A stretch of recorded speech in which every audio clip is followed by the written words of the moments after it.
If you like my video, then subscribe to my channel and hit the bell icon to never miss a video from Book Lover Kirti. Hello friends, welcome back to my channel book lover Kirti. आज हम पढ़ने जा रहे हैं array के बारे में। Array क्या होता है और इसका यूज़ कहाँ पे होता है, कैसी कंडीशन में इसका यूज़ होता है और मतलब क्यों हमें इसे यूज़ करना चाहिए। जो एरे होता है, एरे सिमिलर टाइप के डेटा का कलेक्शन होता है। जैसे कि आपने जैसे इस टाइप के डेटा पे अगर आपको काम करना है, जैसे किसी क्लास के जो बच्चे होते हैं, जैसे उनके डेटा पे आपको काम करना है, जैसे उनका रिजल्ट निकालना है, उनके जो नंबर्स हैं अलग अलग सब्जेक्ट में आए हुए आपको वो काउंट करने हैं, उनका सम निकालना है।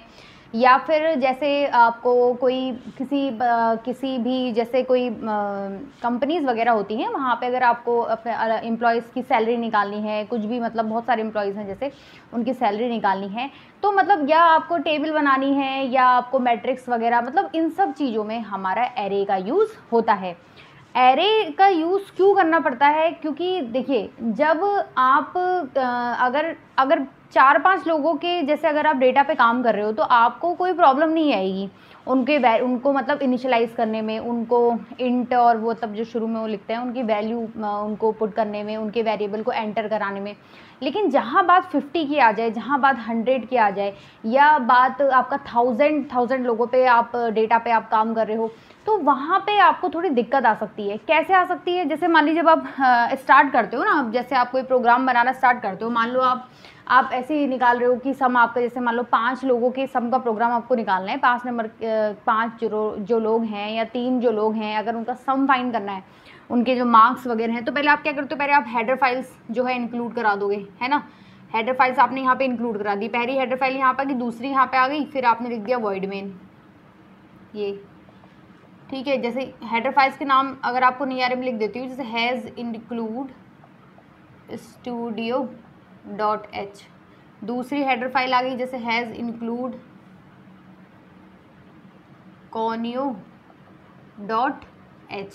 ये यहाँ से आपके कर्ली ब्रेसेस लग गए। अब जैसे आप क्या करते हो, पहले आप उनके नाम है ना, जिन पे आप वर्क करना चाह रहे हो, जैसे उनके नाम आपने लिख दिया, आपने जैसे लिख दिया इंट, आप ये ABC मान रहे हो, जैसे आप उनको ना पहले ABCDE, जैसे 5 लोग हैं, उनको आपने ABCD लिख दिया, या उनका नाम भी लिख सकते हो आप, ऐसे कोई प्रॉब्लम नहीं है। नाम लिखना है, आप उनका नाम लिख दो, ठीक है ना। जैसे नाम लिखना चाह रहे हो आप, 4-5 लोग हैं, जैसे मान लो राम लिख दिया आपने पहले का नाम, दूसरे का आपने नाम लिख दिया श्याम, है ना, तीसरे का नाम लिख दिया पवन या कुछ भी पवन, उसके बाद जैसे सूरज, है ना, तुषार, ऐसे करके। तो जैसे आपने इन 5 लोगों का जैसे आपने नाम को एंटर करा दिया, इंट में उनकी वैल्यू है। अब ऐसे में फिर आप क्या करोगे आगे, फिर आप इसे यहाँ पे लिखोगे क्लियर स्क्रीन, है ना, फिर आप यहाँ पे प्रिंट एफ और वो स्कैन एफ वगैरह लिखोगे, है ना। Print F enter the value, है ना, एंटर दी वैल्यू ऑफ ये जो भी है, ठीक है। फिर आप स्कैन एफ वगैरह कुछ भी जो भी लिखोगे, स्कैन एफ।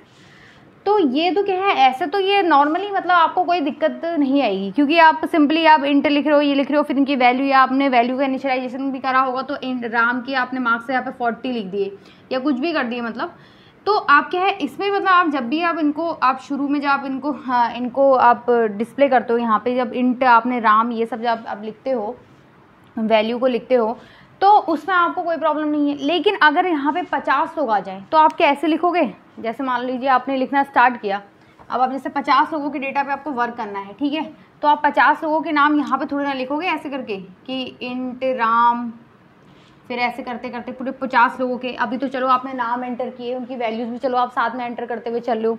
अभी जैसे मान लीजिए आपने अभी इनकी वैल्यू एंटर करी है, अभी तो एक ही सब्जेक्ट की से वैल्यू आपने, मान लीजिए आपने 4-5 सब्जेक्ट के सम निकालने हैं, आपने एक सब्जेक्ट की वैल्यू एंटर कर दी, दूसरे में आपने दूसरी चीज़ एंटर कर दी, तो ऐसे करने में क्या है, प्रोग्राम बहुत लंबा बन जाता है और आपके लिए दिक्कत भी होती है।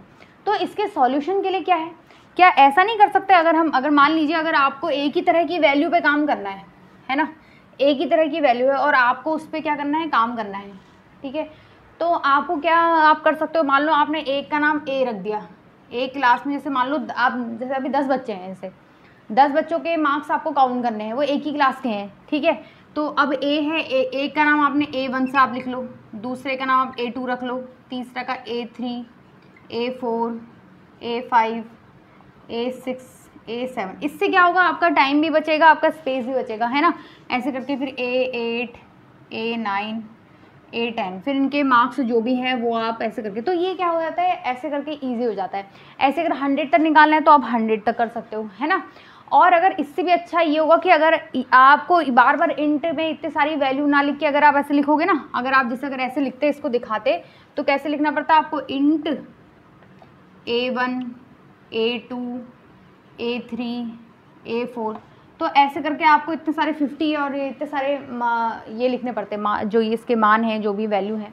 तो इसका एक सॉल्यूशन है, क्या है कि मतलब कि अगर आप इसको एक ही लाइन में लिख दो, क्यों ना अगर आप इसको एक ही लाइन में इन सब की वैल्यू आप देके इसको ख़त्म कर दो, तो उसमें वहाँ पे जो यूज़ होता है वो एरे होता है। क्यों ना आप अगर इसको इस फॉर्म में लिख दो, आपने इंट लिख दिया, आपने यहाँ पे उसका नाम लिख दिया, सबका नाम आपने मतलब ए लिखा है, ठीक है, और आपने यहाँ पे ये ब्रैकेट लिख दिया, जितने लोगों के नाम चाहिए आपको, 50 लोगों पे आप काम कर रहे हो, आपने ये लिख दिया, बस इतने में ही ये क्या हो गया, आपका जो एरे था, एरे का यूज़ करके आपने क्या करा, इतने सारी वैल्यू जो आपने सेव कर ली मेमोरी में। कैसे सेव करी, ये ऐसे सेव हुई है, स्टार्ट कहाँ से होती है, 0 से, A0, A1, A2, ऐसे करके ये सेव हो जाती है मेमोरी में। तो क्या ये इजी नहीं है, तो ऐसे करके क्या होता है कि हमारा जो काम होता है वो क्या हो जाता है, ईजी हो जाता है, कंप्यूटर के लिए भी ईजी हो जाता है, हमारे लिए भी ईजी हो जाता है। तो ऐसी चीज़ों में, ऐसे डेटा पर जब हम काम करते हैं तो वहाँ पे हम एरे का यूज़ करते हैं। एरे जो होता है मेनली जो है, एरे 2 टाइप के होते हैं, एरे आर 2 टाइप्स, जो एरे होते हैं वो 2 टाइप के होते हैं बेसिकली, एरे के 2 टाइप्स होते हैं। तो वो 2 टाइप्स क्या होते हैं, पहला तो होगा न्यूमेरिकल एरे, न्यूमेरिकल वैल्यू के लिए न्यूमेरिकल एरे, और दूसरा आपका होगा कैरेक्टर एरे, कैरेक्टर एरे। जब आपको न्यूमेरिकल वैल्यू का कैलकुलेट करनी होती है, न्यूमेरिकल वैल्यू पे काम करना होता है, तो आप न्यूमेरिकल एरे का यूज़ करोगे। जब आपको वर्ड जो होते हैं, किसी का नाम है, आपको मतलब जो वर्ड है, अल्फ़ाबेट अगर आपको उन पे काम करना है, तो वहाँ पे आप कैरेक्टर एरे का यूज़ करोगे, ठीक है। अब ये जो न्यूमेरिकल एरे होता है इसके भी टाइप होते हैं। तो पहले हम न्यूमेरिकल एरे को समझेंगे। आज की जो क्लास है वो खाली इंट्रोडक्शन क्लास है, मैं आपको खाली एरे के बारे में मतलब खाली इंट्रोडक्शन बताऊंगी। उसके बाद नेक्स्ट वीडियो में आपको मतलब अच्छे से समझाऊंगी एक एक एरे कौन कौन सा क्या होता है। अभी तो खाली आपको बता रही हूँ कि जो एरे होते हैं वो मेनली 2 टाइप के होते हैं, न्यूमेरिकल एरे और कैरेक्टर एरे। तो पहले मैं बात कर लेती हूँ न्यूमेरिकल एरे के बारे में। जो न्यूमेरिकल एरे होता है वो जो होता है न्यूमेरिकल एरे, वो कैसे मतलब लिखते कैसे उसे, जो न्यूमेरिकल एरे होता है कैसे लिखते हैं उन्हें। तो न्यूमेरिकल एरे में देखिए पहले तो होता है उसका जो सिंटैक्स होता है, जो उसका सिंटैक्स होता है जनरली पहले क्या आएगा, डेटा टाइप, फिर आता है एरे का नेम, एरे नेम, फिर यहाँ पे आता है एरे का साइज, और ये यहाँ पे लग जाता है इसका सेमी कॉलन। तो ये क्या होता है, ये सिंटैक्स है किसका, एरे का ये है सिंटैक्स, ऐसे लिखते हैं इसे। जो ये डेटा टाइप होता है अगर वो न्यूमेरिकल एरे है, तो अभी तो न्यूमेरिकल एरे की बात चली तो इसमें बता रही हूँ, डेटा टाइप में इंट भी आ सकता है अगर वो इंटीजर वैल्यू है, इसमें आप फ्लोट भी लिख सकते हो, अगर फ्लोट वैल्यू भी आ सकती है। ऐसा नहीं कि मतलब आप फ्लोट वैल्यू नहीं ले सकते एरे में, फ्लोट वैल्यू पे भी काम होगा इसमें। अगर डबल वो है तो आप डबल का भी यूज़ कर सकते हो, है ना। तो डेटा टाइप में ये तीनों आ सकते हैं। एरे का नाम आप कुछ भी दे सकते हो, आपका जो माने आप एरे का नाम लिख सकते हो अपनी सुविधा के लिए, जिस पे आप काम कर रहे हो आप उस पर उसका नाम यहाँ पे लिख सकते हो। फिर साइज़, जो साइज़ होता है, ठीक है, साइज़ में आपका जितने आप लोगों पे काम कर रहे हो, जितने आपके डेटा जितने भी आप वो हैं उसकी जो वैल्यू है, जैसे 50 लोगों पे आप 50 लोगों का डेटा बना रहे हो तो ये यहाँ पे 50 आ जाएगा। तो ये क्या होता है, साइज़ होता है कि कितना मतलब वो है, जितने उस पर आप काम कर रहे हो। अब इसमें एक चीज़ ये समझने वाली है कि जो ये ब्रैकेट लगे हैं ना, ये वाली जो ब्रैकेट है, इनको सबस्क्रिप्ट बोलते हैं। क्या बोलते हैं इनको, सबस्क्रिप्ट, इनको हम सबस्क्रिप्ट बोलते हैं इनको, ठीक है। और जो ये साइज़ होता है, ठीक है, ये क्या होता है, साइज़। तो ये जो साइज़ होता है इसको हम n भी बोलते हैं, क्या बोल सकते हैं इसको, n, या फिर यहाँ पे लिख देती हूँ कि size of array is equal to n, size of array is equal to n। ठीक है, ये होता है size of array is equal to n। अब मैं आपको एक एग्जाम्पल के थ्रू बता देती हूँ, मतलब एक एग्जाम्पल पहले एरे का लिख के दिखा देती हूँ, फिर उसमें आपको समझाऊंगी। जैसे ये तो सिंटेक्स था इसका एरे का, अब इसका एग्जाम्पल देती हूँ आपको कि इसका एग्जाम्पल क्या होगा। जैसे इसका एग्जाम्पल है, जैसे मैंने लिख दिया यहाँ पे एग्जाम्पल न्यूमेरिकल एरे का। जैसे मान लीजिए मैंने लिख दिया इंट, मैं अगर जैसे मान लो 10 बच्चों के डेटा पे काम कर रही हूँ, 10 बच्चों के मार्क्स का सम निकालना चाह रही हूँ, तो मैंने यहाँ पे लिख दिया डेटा टाइप इंट, जो मार्क्स हैं, जो मतलब एरे का नेम है, एरे का नेम मैंने दे दिया मार्क्स मैंने लिख दिया। एरे का साइज़ मैंने क्या दे दिया 10, क्योंकि 10 बच्चों के उस पर मैंने काम करना है, ये मैंने यहाँ पे सेमीकोलन लगा दिया। अब इसमें क्या होगा, ये सेव कैसे होगा, मतलब ये यहाँ पे तो आपने ये दे दिया, तो ये है क्या, मतलब कैसे सेव होगा, ये है ना, कैसे सेव होगा, ये मेमोरी में ऐसे सेव होगा, इस ऐसे करके जो एड्रेस होगा मेमोरी में। मार्क्स पहली बात तो 0 से स्टार्ट होता है, आपको ये ध्यान रखना होता है कि जब एरे जो होता है उसकी स्टार्टिंग 0 से होती है। जो ये होता है ना इसमें, ये जो नंबर है इसको बोलते हैं इंडेक्स नंबर, इसको इंडेक्स नंबर कहते हैं। जो ये 0, ये स्टार्ट 0 से होगा और कहाँ तक जाएगा n-1 यानी कि 9 तक, 0 फिर 1 फिर 2 ऐसे करके 3 फिर ऐसे करके ये सेव होते रहेंगे। लास्ट में ये कहाँ तक सेव होंगे, मार्क्स 9 तक ये सेव होंगे। 9 तक सेव क्यों हुए, क्योंकि मैंने आपको बताया था कि ये कहाँ से जाते हैं n-1 तक सेव होंगे। अगर आप यहाँ से काउंट करना स्टार्ट करोगे 0 हो गया ना वहाँ पे, तो 9 में एक और जुड़ गया तो क्या हो गया 10 हो गया, है ना। 0 से स्टार्ट हो गया, ये 0 1 2 3 ऐसे करके 9 तक जाता है। तो इसमें एक चीज़ और ध्यान देने वाली है, जो इसमें जो ये होती है ना, ये जो सबसे पहला जो इंडेक्स नंबर होता है, सबसे जहाँ से स्टार्ट होगा एरे, तो उसको बोलते हैं लोअर बाउंड, उसको बोलते हैं लोअर बाउंड। और जहाँ पे वो एंड होता है यानी कि n-1 पे एंड होगा तो उसको बोलते हैं अपर बाउंड। क्या बोलते हैं, अपर बाउंड। इसको बोलते हैं लोअर बाउंड, इसको बोलते हैं अपर बाउंड। अब अगर आपको किसी का अपर बाउंड निकालना होता है तो upper bound is equal to n-1, upper bound is equal to n-1। बस आपको ऐसे पता लग जाएगा कि इसके अपर बाउंड जो होगा वो क्या होगा 10-1 यानी कि 9। ठीक है, तो ये क्या था, ये मैंने आपको बता दिया कि एरे मतलब कैसे होता है, ये एरे ऐसे काम करता है। बाकी जो ये है, आपको एक चीज़ और ध्यान देने वाली बात है कि एरे के 3 टाइप होते हैं, वो मैं आपको यहीं पे बता दे रही हूँ। एरे के जो टाइप होते हैं, जो न्यूमेरिकल एरे की बात चल रही है अभी यहाँ पे, जो न्यूमेरिकल एरे होता है उसके 3 टाइप होते हैं। जो न्यूमेरिकल एरे होगा, जो न्यूमेरिकल एरे होता है 3 टाइप्स, उसके 3 टाइप्स होते हैं। ठीक है, पहला टाइप क्या होता है उसका, वो 1 डायमेंशनल होगा। अगर वो 1 डायमेंशनल है, 1 डायमेंशनल एरे, कैसे पता लगेगा आपको 1 डायमेंशनल एरे है, वो आपको इस फॉर्म में दिखेगा, इंट एरे का नेम जैसे मार्क्स, और ये यहाँ पे जैसे मैंने लिख दिया 10। क्या होगा, जो 1 डायमेंशनल एरे होगा उसमें खाली एक ही ओनली 1 सबस्क्रिप्ट होगा, ओनली 1 सबस्क्रिप्ट, या फिर आप कह सकते हो केवल एक ही, उसमें एक ही ब्रैकेट लगा होगा। तो ये क्या होता है, ओनली 1 सबस्क्रिप्ट होगा, तो वो कहलाता है 1 डायमेंशनल एरे। अगर आता है 2 डायमेंशनल एरे,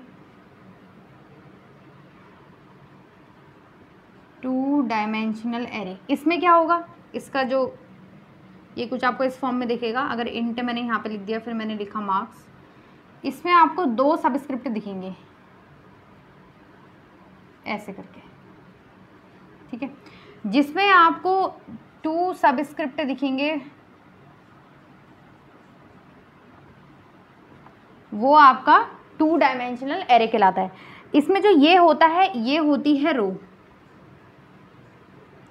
और इसको बोलते हैं कॉलम। ठीक है, ये रो होती है, ये कॉलम होता है। ठीक है। तो ये टेबुलर उसके लिए यूज़ होता है, जैसे आपको टेबल निकालनी है, टेबल बनानी है, या मतलब स्क्वायर फाइंड करना है, तो वहाँ पे के लिए आपका ये 2 डायमेंशनल एरे यूज़ होता है। अब इसके बाद लास्ट आता है मल्टी डायमेंशनल एरे। तीसरा क्या आता है? Multi dimensional array.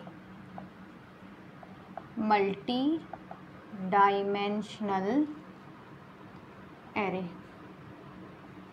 जो मल्टी डायमेंशनल एरे होता है उसमें ये आपको कुछ इस फॉर्म में दिखेगा। इंट, यहाँ पे एरे का नाम लिख दिया मैंने मार्क्स, ऐसे करके, जैसे 2 3 4। यानी कि क्या होगा, जिसमें दो से ज़्यादा आपके सबस्क्रिप्ट हो जाएंगे, है ना, 2 और मोर, नहीं 3 और मोर, 3 और मोर सबस्क्रिप्ट, जहाँ पे 3 या 3 से ज़्यादा सबस्क्रिप्ट होंगे वो मल्टी डायमेंशनल एरे कहलाता है। ये जैसे मैट्रिक्स वगैरह होती हैं तो वहाँ पे ऐसी चीज़ों में जो है मल्टी डायमेंशनल एरे का यूज़ होता है। तो ये मैंने आपको बता दिया इसके बारे में, हर किसी एरे के बारे में। जैसे 1 डायमेंशनल है तो उसमें कैसे उसका सिंटैक्स होगा, कैसे यूज़ होगा, उसके प्रोग्राम वगैरह, ये आपको नेक्स्ट वीडियो में मैं बताऊंगी। मतलब अभी तो खाली थ्योरी की क्लास चल रही है, इसके प्रैक्टिकल बाद में होंगे। मैं आपको अभी तो इस वीडियो में खाली आपको एरे के इंट्रोडक्शन दे रही हूँ कि वो कितने टाइप का होता है। अगली इसकी वीडियो में आपको 1 डायमेंशनल एरे के बारे में अच्छे तरीके से बताया जाएगा। तो ये तो न्यूमेरिकल एरे का मैंने आपको बता दिया कि इसके 3 टाइप होते हैं। अब आपको एक चीज़ और बतानी है कि एलिमेंट्स क्या होता है। ये आता है एरे के एलिमेंट्स क्या होते हैं। जैसे आपने इंट लिखा, इंट आपने लिखा, आपने लिख दिया मार्क्स, और आपने यहाँ पे 3 लिख दिया, ऐसे करके, है ना। तो अब इसमें एलिमेंट क्या होते हैं, जब ये सेव होते हैं ना, इसके एलिमेंट्स क्या होंगे, मार्क्स। ये मेमोरी में कैसे सेव हैं, ऐसे करके इस नेम से सेव है, मार्क्स 1, मार्क्स, सॉरी 0 से स्टार्ट होते हैं, मार्क्स 0, मार्क्स 1 और मार्क्स 2 तक क्यों आए, क्योंकि मैंने आपको बताया था जितने भी होते हैं उसका जो अपर बाउंड होता है वो 1 कम आएगा। क्यों? क्योंकि स्टार्टिंग 0 से होती है।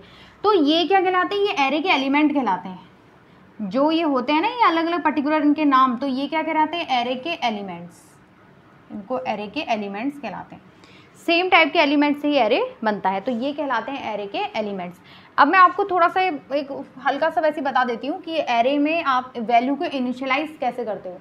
जैसे मान लो आपने क्या बोलते हैं, अगर आपने 1 डायमेंशनल एरे में वैसे आपने मार्क्स लिखने हैं, वो मार्क्स हैं, जैसे 3 लोगों के मार्क्स हैं वो, तो वैल्यू कैसे इनिशियलाइज करते हैं, पहले तो हम ऐसे लिख देंगे, है ना। उसके बाद हम क्या करेंगे, यहाँ पे ये क्या, यहाँ पे हम बीच में ये इक्वल का निशान लगा देंगे, फिर हम लगा देते हैं कर्ली ब्रेसेस, और फिर उसके मार्क्स से मान लो पहले के 20 आ रखे हैं, दूसरे के 25 आ रखे हैं, तीसरे के 30 आ रखे हैं, ऐसे करके हम यहाँ पे ये लिख देते हैं। ऐसे करके इसकी वैल्यू को इनिशियलाइज किया जाता है। तो इसका वो क्या होता है, सिंटैक्स आपको बता देती हूँ। सिंटैक्स क्या होता है इसका, ये सब आता है एग्जाम में, ठीक है। इसका सिंटैक्स लिखना, ये सब। डेटा टाइप, डेटा टाइप के बाद आ जाएगा आपका एरे का नेम, एरे नेम, फिर इक्वल, फिर ये आपने कर्ली ब्रेसेस लगाया, इसके बाद आ जाएगा value 1, value 1, sorry value 0, value 1, फिर वैल्यू 2, ऐसे करके।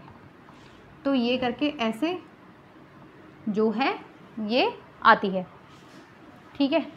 तो ना वैसे वैल्यू 0 क्या, वैल्यू 1 ही आएगी, वो वैल्यू 0 नहीं कह सकते आप इसको, वैल्यू 1 आएगी, पहली वैल्यू तो उसमें होता है ना, वैल्यू 1, वैल्यू 2, ऐसे करके। फिर हाँ यहाँ पे एक और आ जाएगी, वैल्यू 3। वैसे सिंटैक्स है तो सिंटैक्स का कुछ नहीं है, वैल्यू n, वैल्यू n, ये मैंने आपको खाली भी सिंटैक्स बताया है, यहाँ पे सेमीकोलन लगाना आप ना भूलें। तो ये क्या है, इसका सिंटैक्स था कि ऐसे करके आते हैं। अब ये मतलब उसमें कैसे सेव होता है, जैसे ये तो मैंने आपको सिंटैक्स बता दिया, लेकिन अब ये मेमोरी में कैसे सेव होगा, कैसे सेव होगा मेमोरी में, ऐसे करके मार्क्स 0, मार्क्स 1, मार्क्स 2, 20, 25, 30, ऐसे करके ये मेमोरी में सेव होते हैं। ये कि मार्क्स 0 20, मार्क्स 1 25, मार्क्स 2 30, ऐसे करके मेमोरी में सेव होते हैं। फिर इनमें जाके आगे वर्क किया जाता है। तो ये तो अभी मैंने खाली आपको वन डायमेंशनल एरे के बारे में बताया है। इस वन डायमेंशनल एरे के मतलब खाली वैसे ही बता रखा है कि वैल्यू को कैसे इनिशियलाइज किया जाता है। ये मैंने आपको बताया क्या है, यहाँ पे लिख देती हूँ। ये मैंने आपको बताया है वैल्यू इनिशियलाइजेशन।